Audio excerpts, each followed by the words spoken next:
You can now support Ghost Maps on Patreon. Simply look for We Are Hantu or click the link in the description. Ghost Maps. Entry 95. Lorong Stangee, Singapore.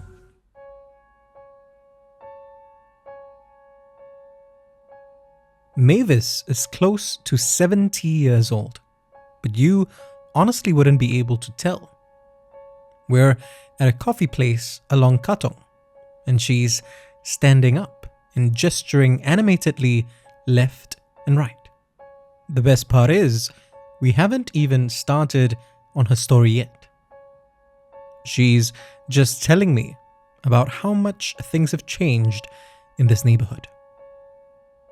Last time, the beach so close by, you know, she says, her eyes wide with gleeful nostalgia. We used to go swimming every day. We're meeting here because Mavis's childhood home is down the road at Lorong Stangee, and she stayed in this area all her life. I figured it'll help her recall her story better, but clearly she doesn't need any help. Our drinks arrive, and she finally takes a seat to enjoy her piping hot tea. You want to know about the hantu my amma saw? She says. Finally, coming to the reason we are here this evening. I nod and quickly fish my recorder out, switch it on, and ask her to start from the beginning.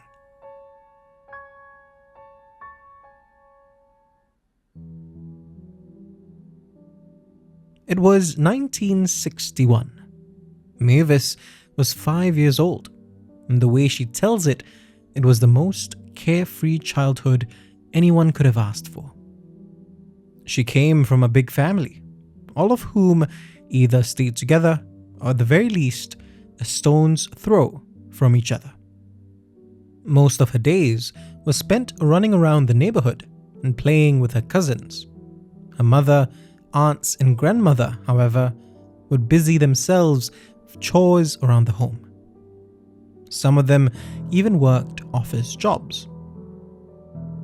Once in a while, though, Mavis noticed that her grandmother and the two older aunts, Maggie and Susan, would head to the then nearby beach. After Len reclaimed, must walk don't know how long to go to the beach now, she says, throwing up her hands in exaggerated annoyance. Her grandmother and aunts usually cut through a line of very tall trees and went down a small path that took them right to the shore. There, according to Aunt Maggie, they would burn joss sticks and place offerings at a particularly tall and thick tree. Maybe because of its age or because of its stature, the tree was said to bring good luck. Everyone in the neighborhood would ask for lucky numbers for Chap Chiki, an illegal lottery that was common in Singapore back then. Mavis's grandmother and aunts Maggie and Susan even made a big show of it, dressing up in their nicest sarongs. Most of the time, they would go to the beach after dinner and be back by around 11 at the latest.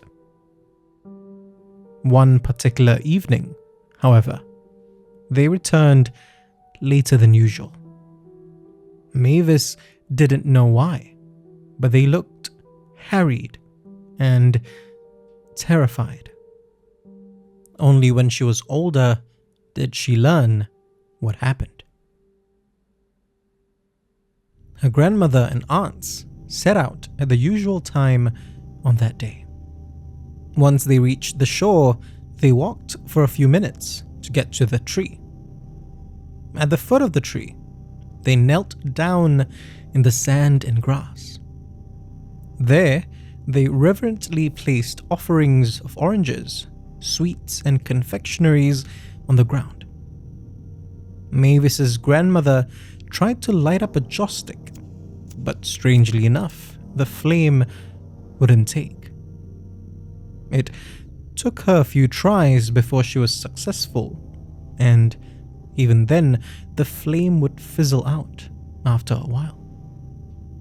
This continued to happen with most of the other joss sticks too. And that wasn't all though. Stray dogs around the area were howling wildly, almost as if they were trying to warn Mavis's family of something. By the time everything settled down, it was already close to 11 p.m. Their only illumination came from a flashlight that they always brought with them, and the lights of any car driving down a small nearby road.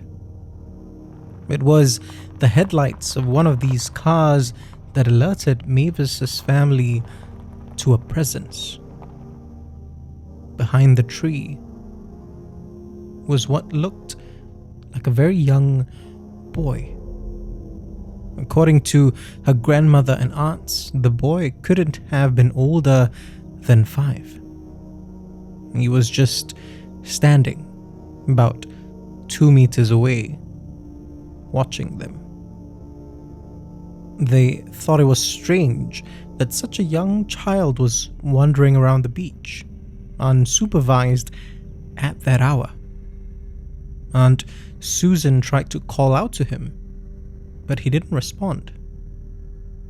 As the car drove off, her grandmother and aunts decided to leave the child alone. Actually, all of them also a bit scared to go near him, Mavis tells me with a chuckle. Everything seemed to finally get back on track for a while, with only the flashlight to break up the late night's gloom. They started to pray. They mostly forgot about the child until another car passed by. Its lights illuminated the same area, and now a slightly older boy of maybe 15 or so stood there instead. Like the child before him, he just watched Mavis's family intently. But there was something familiar about him, almost like it was the same boy as before. Maggie and Susan figured that was impossible, of course. They assumed that it was probably the first child's older sibling. But Mavis's grandmother knew that something wasn't right. She calmly instructed her daughters to pack everything up. As the car drove away, Mavis's aunts asked their mother what was wrong. She wouldn't explain, just insisted sternly that they leave. Unsatisfied with being brushed off, Susan pointed their flashlight's beam towards the boy.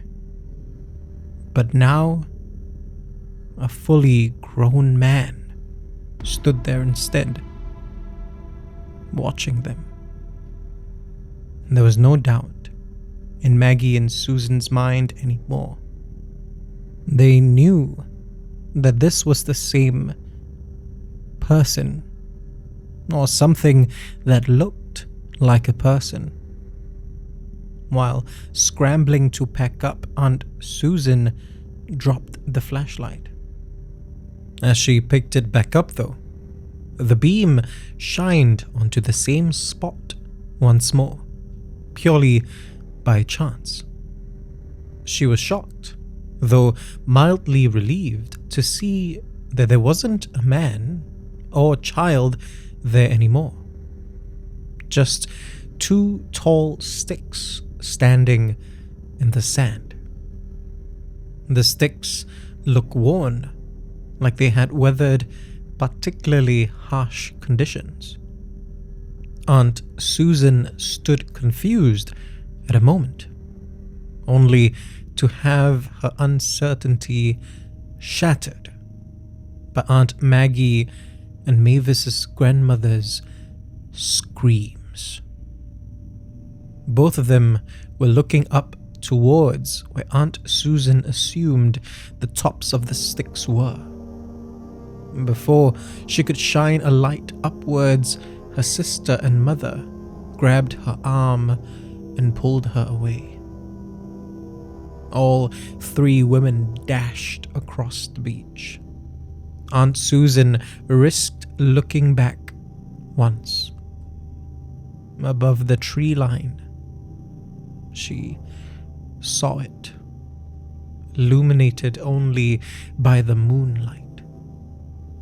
The most hideous face she had ever seen, covered in warts and pus and scars.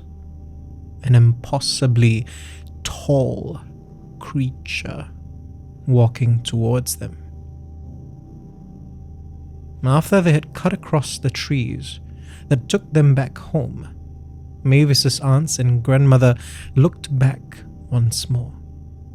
The creature had stopped following them. They rushed to their house, where the rest of the family worriedly fussed over them.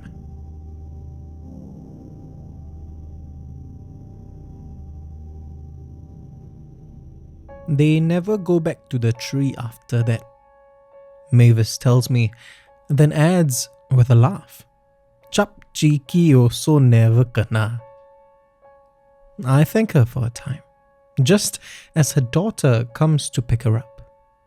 Then, out of curiosity, I take a walk around the area to see if I can find any towering creatures lumbering around.